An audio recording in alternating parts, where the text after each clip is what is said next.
મારું નામ મીનાબેન ઠાકર છે. હું છેલ્લા કેટલા 6-7 વર્ષથી આ શરદીથી પીડાતી હતી.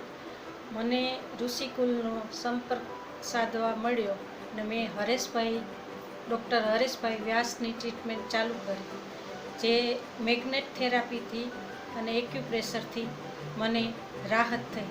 3-4 મહિનામાં તો મને એકદમ શરદી અને એક હીલનો પણ દુખાવો હતો, તે પણ જતો રહ્યો. અત્યારે હું એકદમ સ્વસ્થ અને તંદુરસ્ત છું, જરા પણ શરદી નથી. અને મારું માનવું છે કે એલોપેથિક દવા કે કોઈ પણ બીજી દવા કરવા કરતાં આ દવા વગરની થેરપી લઈ તો વધુ સારું, અને એનાથી મને તો ખૂબ ફાયદો થયો છે.